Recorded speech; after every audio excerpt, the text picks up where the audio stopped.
Hi, everyone. This is the opening webinar for the Flagstaff Regional Land Use Plan Update. We are working to create an opportunity for the public to learn about the regional plan tonight and to learn about the 60-day public review that has started on October 20th. I have a couple learning objectives for this webinar, and the first is just understanding what is the regional plan, how is the draft plan developed, how can you find and comment on the draft plan, what's in it, and what happens during and after the 60-day public review. If you're not familiar with the regional plan already, it is a policy guide for the region, and it's focused on land use. It covers the topics of growth, housing, transportation, economic development, climate action, natural resources, and more. For the city of Flagstaff, it's our general plan, and it'll be on a future ballot for the citizens to vote on in Flagstaff. In Coconino County, it's an amendment to our comprehensive plan. There's a couple differences overall in how these two approaches play out. The Coconino County has a process that means it's adopted by the Board of Supervisors as a major amendment, while the city will adopt it and then send it for a ratification vote. Both plans use this document to make land use decisions. The city also uses it for a 100-year water supply designation, which we get from ADWR, and transportation planning. Here's what the Flagstaff region looks like. This boxed area right here is what we call the region. This is also the area that MetroPlan plans for our transportation funding within this boundary. It includes the city of Flagstaff, Timberline Fernwood, Doney Park, Kachina Village and Mountain Air, Fort Valley, and Belmont. As we've mentioned, this policy guide has some significant purposes associated with land use planning. And so the overall approach to it is that it is a layer within multiple layers of strategic and land planning that the city and county work on together. On the right side of what we call the planning pyramid are the city general plan, county comprehensive plan. In the brown box, in the green box, we have neighborhood plans and area plans. Those are more specific versions of the kinds of policies that we set in our regional plan. So for instance, the Southside Community Plan provides more specifics on how parks and other open spaces should be provided within the neighborhood. And the Belmont Area Plan provides more specific information on how economic development should happen in that area of the county. Once we have these layers in place, we also adopt updates to the zoning code, the building code, and our engineering ordinances, which then drive how development review happens at both the city and the county. On the right side of this triangle is a more soft approach to how the document can be used. The city and county have many master plans for utilities or strategic initiatives like housing or carbon neutrality that are also being used to implement the regional plan's overall goals and policies. The tools we use to carry out those kinds of plans are more on the side of budgeting and work planning and setting up capital projects or things that we build in the community. So these two sides of our planning triangle are both very important and help implement the vision that the community sets in this document.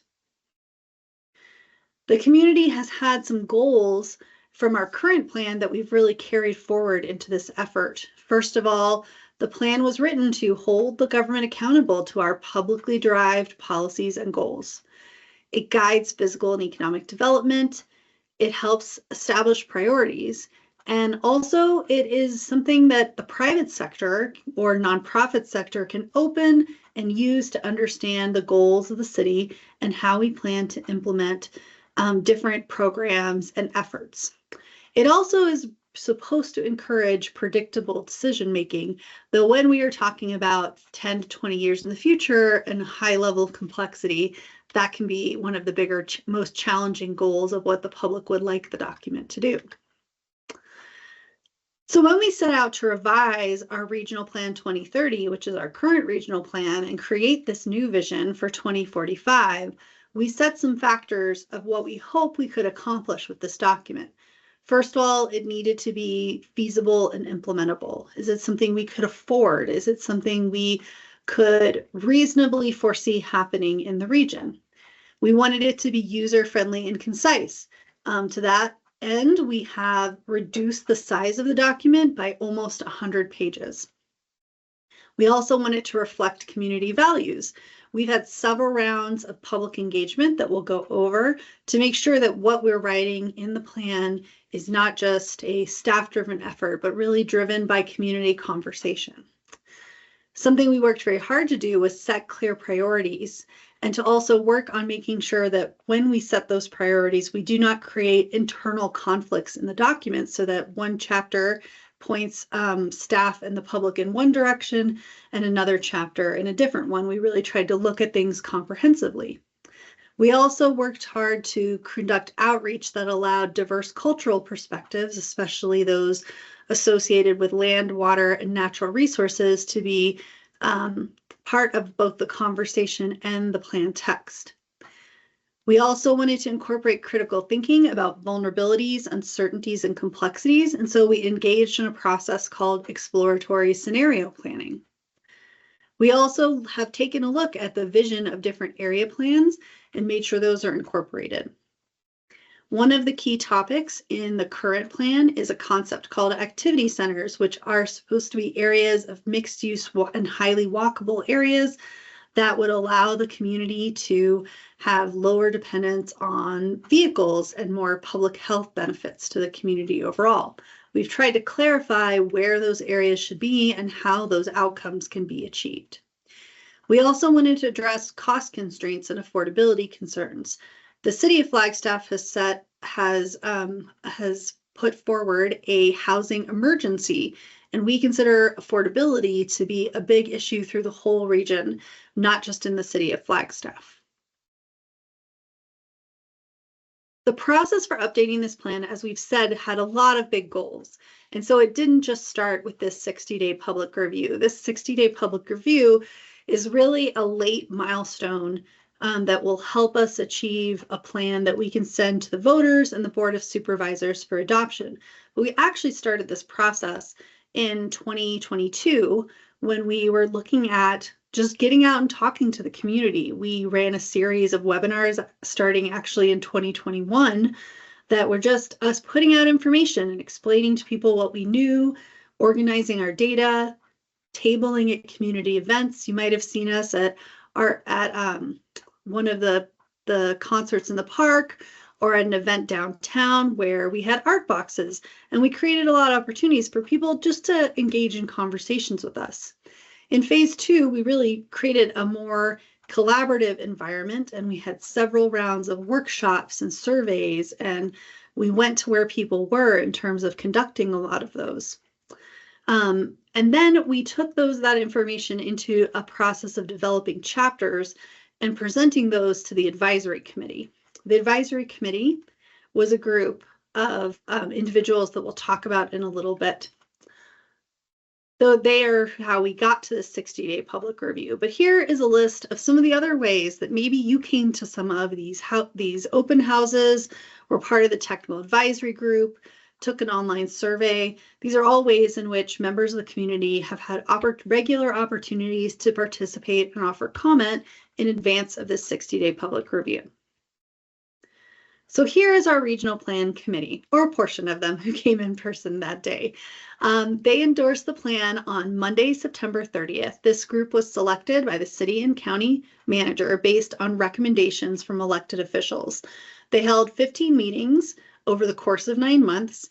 All these meetings were open to the public, and we had several dozen people drop in on a somewhat regular basis and listen in or offer feedback over email. The group also worked over email and provided comment letters in advance of meetings. They really put in a lot of work. So if you run into anyone in the community who is part of the regional plan committee, be sure to thank them for their service. That group got us to this 60-day public review where we have a cover-to-cover draft plan for everyone to open and read and take a look at. This webinar is the first opportunity. It's going to be posted to our YouTube page. But in November, between the election and Thanksgiving, we have 4 workshops that are topical workshops that everyone can come and attend. November 13th is going to cover transportation. November 14th will cover parks, recreation, open space, and natural and cultural resources. November 16th will cover growth and land use. And November 18th will discuss infrastructure, including water and public safety. All of the information for these workshops is found on the project website. We are going to have this comment period open until December 19th at 5 p.m.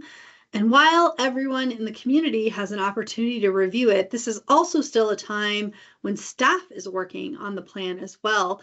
We are going to be checking in regularly, collecting case studies, basically trying out how we would use this plan in the everyday settings where staff uses it. We also are going to have regular opportunities for people to just drop in and talk to staff between 11 and 2 p.m. every Friday, except the one after Thanksgiving, because we don't think anyone will be around or want to come talk with us instead of watching football or hanging out with their family or whatever you like to do. We are going to be offering those opportunities. There's several locations all throughout the community. The first one is Friday, October 25th at the Chamber of Commerce. You can find all the details on that on our website. You're also going to see the regional plan as a regular topic on boards and commission meetings all throughout the next 2 months as we try and encourage involvement from those who really have spent time knowing the subjects of the plan in depth through other volunteer work. So before we get into what's actually in the plan and all the details about upcoming workshops, I would like us to just take a second to talk about how you can comment on the plan. One of the important ways we would love to see people comment is to visit the Coconino County Conveo site that is hosting the plan. As you can see, this website has the full document. And if you go to this little button right here, it'll have a pull-down menu where you can look at every chapter.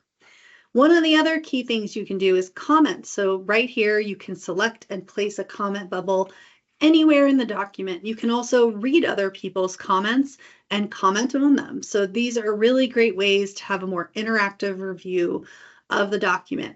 If you love the classics and you just want to send a book report style comment letter to the city, you are still welcome to do so. But this is a great opportunity to really see interactively where the community lands on different topics within the plan. As promised, here's a little bit of detail on these upcoming workshops. Most of them are in the evening, but the land use and housing one is actually on Saturday, November 16th, 11 to 1. If you need childcare for any of these meetings, please contact me and I'll put my information in the chat at the end at sdechter, D-E-C-H-T-E-R at flagstaffaz.gov, and I'll put you in touch with someone. We hope to provide on-site childcare if we have the request to do so at each of these meetings. So it shouldn't be a reason that you can't attend. We'll also provide light refreshments.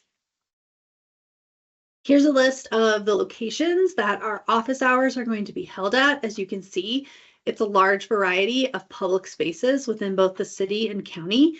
You don't have to live near one of these areas to attend. You can come to whichever one is convenient for you. And if none of these are convenient for you, you can do the same thing to request childcare. You can send us an email and we'd be more than happy to attend a meeting at a location and time that works for you.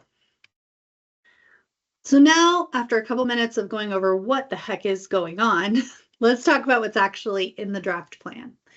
Some things that are important to know about this plan is it has fewer goals and policies. This is our be concise and user-friendly part. It has a parcel-specific future land use categories where our current plan had a more generalized categories. There's these new things in the plan called implementation guidelines and action items, which I'll explain a little more. We hope that it provides more clarity on what portions of the plan apply to development applications and what portions are really advice for staff and partners. There are going to be fewer major plan amendment categories in this plan. And also it proposes to allow staff to make a reasonable set of administrative changes, which is something our current plan does not allow. The plan, after much public engagement, has 5 priorities that were set by 3 different rounds of community outreach and survey work to set our growth principles. What was it we actually wanted to prioritize in terms of growth in the community?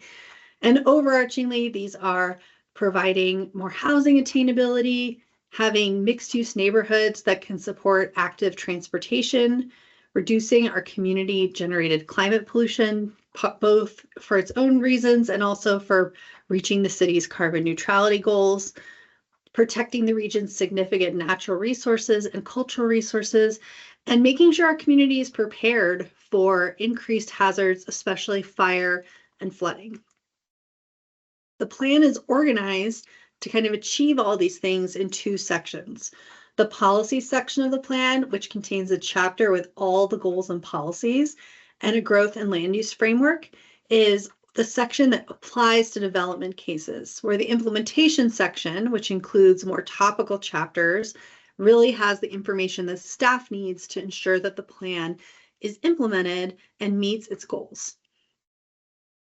So the policy section has the pieces you're probably the most familiar with. And the reason we put all of these up front in one section is we wanted people to be able to get the most information they possibly could out of the first 50 or so pages of the plan. And that's really what this portion of the plan achieves. It's about 60 pages in. You know everything you might need to know if you had questions about developing your property or related to a zoning case that you were interested in your neighborhood. The implementation guidelines, which are a new category of items in the plan, are assumptions, policies, and principles that guide how goals and policies are interpreted and applied. An example of this is Coconino County has a Parks and Recreation plan, an open space plan that was adopted a few years ago. That's listed as one of the implementation guidelines for the Parks, Recreation, and Open Space chapter, so that the community knows we have these big overarching goals and policies for parks. Here's how you find out what we're doing to achieve them. Same with the city. We have an active transportation master plan. If you want to know how we're getting to our multimodal goals and achieving micromobility goals, that document gives you the details and is listed as an implementation guideline. Implementation guidelines are not exclusive, so if other plans are adopted or other strategic documents are adopted, they can also be used to help understand what the goals and policies of the regional plan mean. Secondly, the current plan does not have any adopted strategies, which is something that's required, but the City Council decided not to include them in the last plan because there were so many of them. Because that was kind of an overwhelming list, the committee and staff worked very hard to narrow down the number of action items or strategies that we would need to do in order to implement the plan, with the knowledge that we could add things if we actually achieved everything on the list. So the action items in the plan, there are 23 priority action items, and then about 80 other items that we also think are important to know we should be working on in order to achieve the plan, or the plan's desired outcomes. The maps in the document are also split between the policy and implementation strategies section. So the policy maps are maps that are defining future locations, potential for future activities or future infrastructure or future parks and open space in the region. Informational maps are maps that provide context and information. So for instance, a map of all our stormwater facilities does not mean that's the only stormwater facilities that the city of Flagstaff might build. It just shows you the current condition. So when you read the goals and policies and implementation strategies, they can be easily understood. These maps don't set any policy, and we are proposing that they are the kind of maps we should be updating administratively in order to make sure that we have the most up-to-date information for users of this document. Our current future growth illustration, which as I said is one of these policy maps, is pretty generalized. It has very broad categories. Those categories are not parcel specific. They're just kind of drawn softly on the landscape is how I think of it. And there's been some advantages to that versus the way we did this map in 2001, and there's been some disadvantages. To revise the future growth illustration, we went through a process called scenario planning. We started that process by looking at our data, identifying critical uncertainties, considering what the community would need if those uncertainties played out in high, medium, or low manners, generated from that ideas of how growth could occur, and also principles that we wanted to use to drive growth in the region. And those growth principles are what ultimately became the plan priorities. We also then built those growth ideas and principles into different land use scenarios. Those scenarios were provided to the public last year as part of our scenario choosing process. From that, we developed a preferred scenario, which combined the feedback we had gotten as part of scenario choosing and presented that to the regional plan committee. They endorsed that preferred scenario, and then we built it into a kind of more detailed concept before we turned it into the growth illustration. That growth illustration helped drive the goals and policies you see in the plan, and we made sure that there was a connection between how the goals and policies were set and what we saw on the maps in the future growth illustration. Some things we learned from this process that I think are really important for understanding the plan is that we started one of our scenarios and we called it the business as usual scenario, with the assumption that what if we never amended the zoning code again, changed how we do our business in terms of land use entitlements, and we kept heading in that direction. We called that scenario A. Scenario A, specifically when it comes to regional affordability, showed that the region would be 54% more expensive than today. And that's in real dollars. That doesn't include inflation. If we kept on the path of doing things the way we've been doing them, which is building mostly single-family detached units in neighborhoods and not having as much small-scale infill in the community. One of the results of that is really detrimental to our carbon neutrality policy in the city, which is it decreased the number of people who live and work in our region. So people started being unable to afford homes in our region, which still has a lot of the jobs in Coconino County and in Yavapai County, and they started going to Camp Verde and Williams and Winslow for housing. That's a trend we've already seen pick up in the region, and so it's an important one to know. It could accelerate further if we continue to not have housing affordability. But when we tested out our growth scenarios, we found that if we as a community are willing to provide strategic attached units of townhomes and condos and more buildings that are small additional buildings within existing neighborhoods, we could change the cost of housing relative to today to be 20% less expensive, which would be a huge accomplishment for our region, and likewise would help move us towards the carbon neutrality goals the city has set by increasing the percentage of workers living in the region today as well. So these are big goals that the city and county have an interest in seeing achieved. We also found that, like these other goals, having more efficient buildings and also having more walkability and better transit service could be improved by using these same patterns. So these are other ways in which the community could benefit from seeing a mix of land uses and density in Central Flagstaff. And that's not just the people who live in Central Flagstaff that would benefit, it'd be people throughout the region who benefit. Another thing to know is we looked at how different scenarios changed our vulnerabilities for climate issues and for hazards.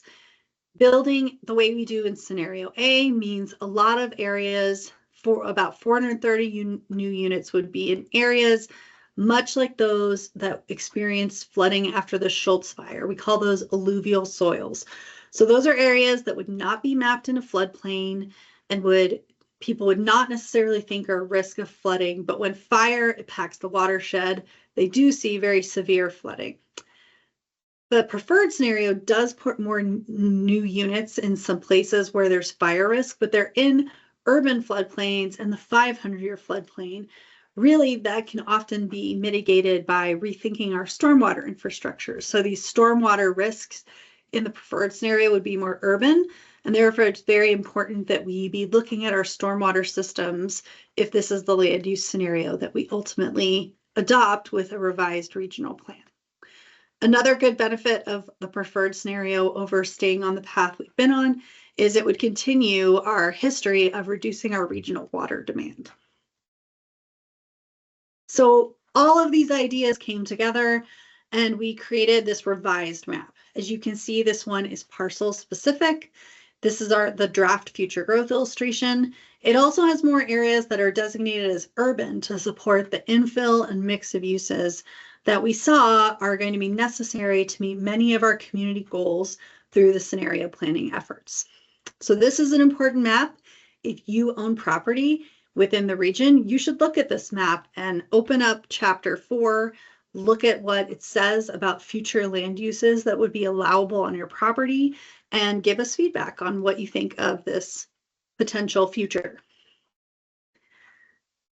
The other thing that's important to know is we are proposing some changes to major plan amendment categories.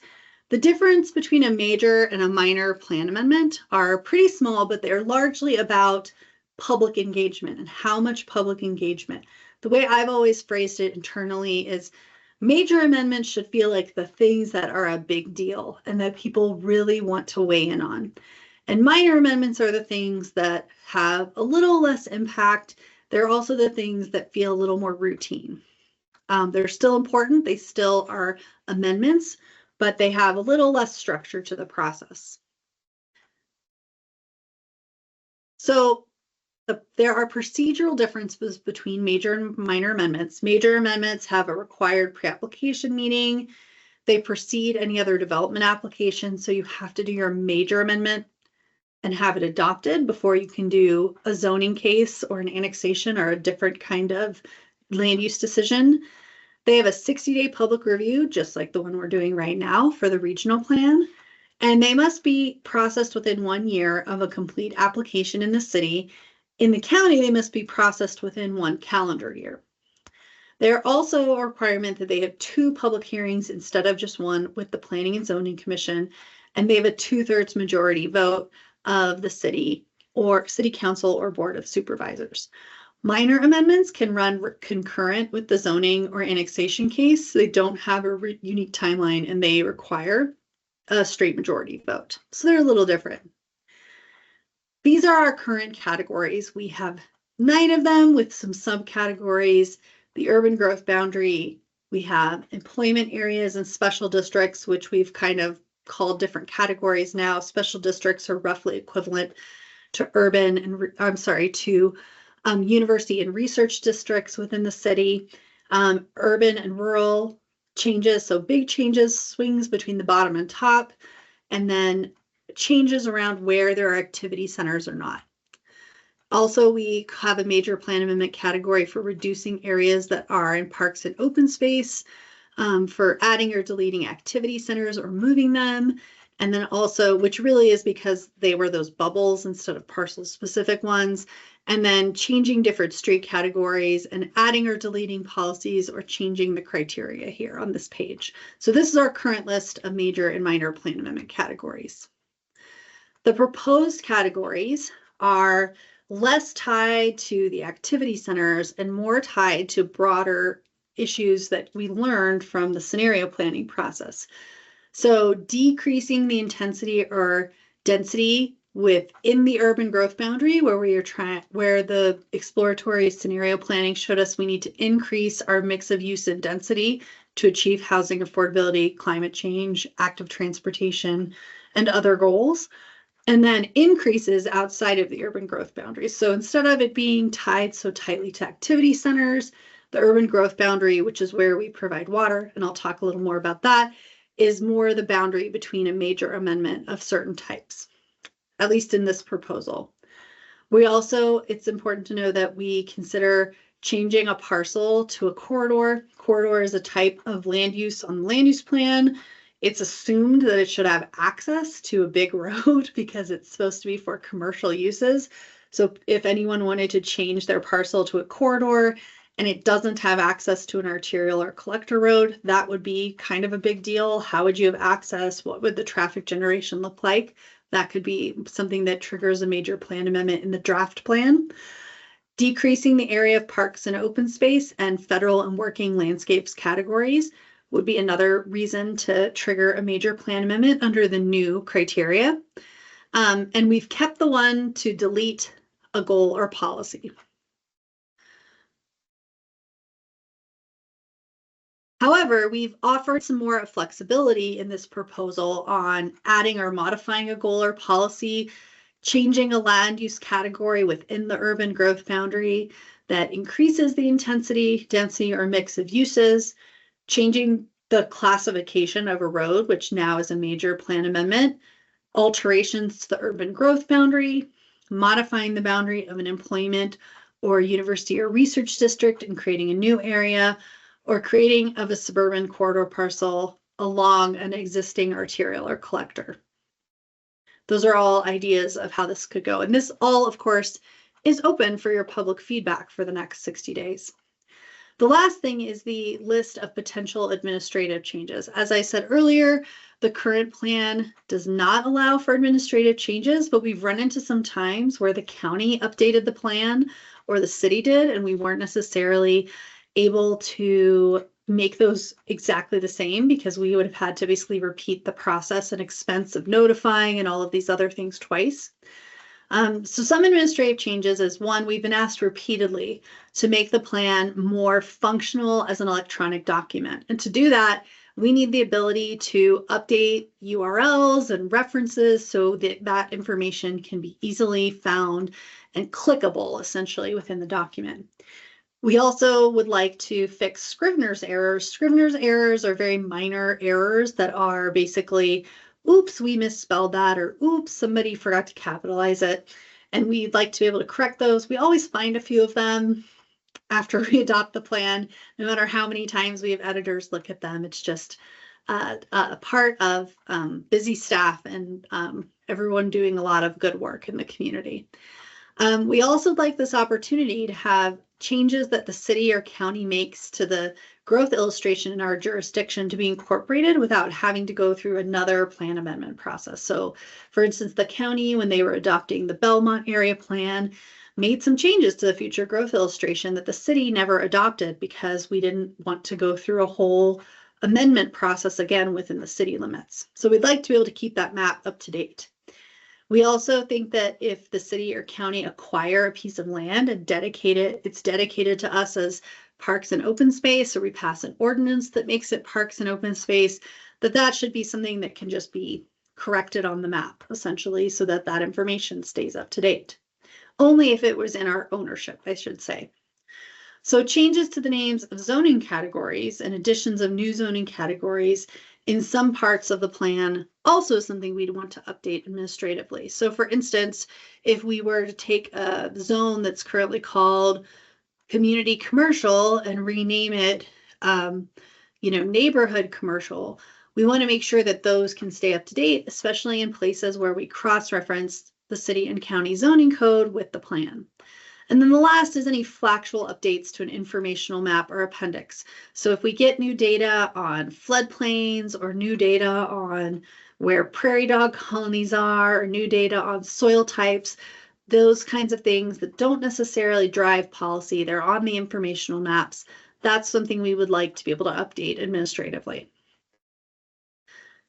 I want to talk a little bit about the urban growth boundary because it has a long history and we are proposing in the major and minor plan amendment category to use it as a boundary for where something would be major versus minor. This urban growth boundary has existed actually before 2001. We adopted an urban service boundary in the city of Flagstaff in 1993, which is basically where we thought we could provide water and sewer. That became the urban growth boundary in 2001 with the Regional Land Use and Transportation Plan. It has always been an area that marks what is urban and what is rural, what is more developed and what is less developed in the community. When we had the 2001 plan, it was a minor amendment to change it. And with the 2014 adoption of the Regional Plan 2030, that was changed to require a major plan amendment. Here's what the urban growth boundary looks like. The red line on this map is the city limits, and the blue line is the urban growth boundary. And the purple line is where they match. So the urban growth boundary, you can see in some places extends into the county. That indicates that this is an area the city may eventually annex if the right conditions occur. And in some places, it's inside the urban growth, inside the city limits, which indicates these are areas within the city limits to which we do not plan to extend water and sewer services, and we do not expect to see them urbanize. A lot of the area outside the blue boundary is National Forest System lands. For instance, the piece up here along the edge of Mount Eldon, the piece in the middle of the Observatory Mesa parcels, and most of this area on the south side. But there are state land parcels, these square boxes right here. There are some private lands broken out in the Rain Valley area and down along Lake Mary Road. So it's not exclusively one way or the other. The current policy about the urban growth boundary is that development requiring public utility services will or must be located in the urban growth boundary, and it's a major plan amendment to change that. The city at this time is proposing to make this boundary more flexible because we've run into issues in the last 10 years where we could have helped solve problems associated with wells that were struggling to maintain water pressure and other issues in nearby properties, but we did not have the opportunity to do so under the current plan amendment process. This is a part of the plan we are seeking public feedback on. So please take a look at this, look at the parts the communities could affect, and let us know what you think. We also have some implementation guidelines for staff.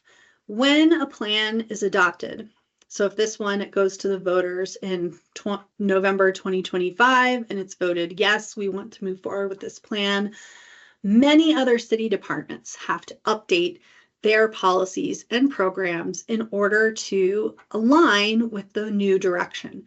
These implementation guidelines would not immediately apply upon ratification of a regional plan, but would be used by water services for the city of Flagstaff to update their policies and to update the utilities master plan and master policies so that they have a process that functions and allows us to move forward on a sustainable and reliable water and sewer service. Likewise, that's part of why we would propose a major plan amendment, not for changing it, but for changing the kind of use inside or outside of the urban growth boundary. So you can see there is still a major plan amendment associated with the urban growth boundary, but it's land use related, not utilities related. Another thing I just want to acknowledge about the plan is you will notice there's some very simple, colorful art and sometimes very complex, colorful art that was pulled together not by any famous artist, but as collaborative art. And this was curated by an artist in their community named Sonia London Hall. She created art boxes, which you may have seen us work on with many children and adults and elders in the community. And she curated from hundreds of submissions through that process, several chapter dividers. And so the chapter dividers, the back page of them is a piece of art. We've tried to acknowledge the people who put their name on it. If you recognize that any of this art was yours, we would love to hear from you and be able to add your name to the community artists that collaborated to create the unique look of the current plan or the current draft of the plan. So I want to just summarize the ways you can participate. First, you can review the plan and send in comments, the book report method. You can participate in a collaborative review on Conveo. You can attend a workshop or office hours, schedule a presentation for your group or organization, or even attend any of the board and commission meetings where the regional plan is discussed.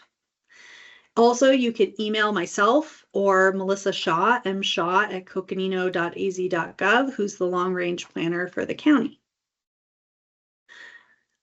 The regional plan draft website is ready for you to come visit and get all the information you need about the public review. If you land on our normal page, you'll see there's a tab right here that says 60-day public review.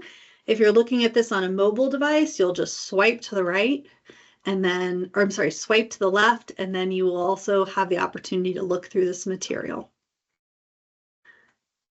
As I said, our website is live and you can download the plan or mark it up on Conveo.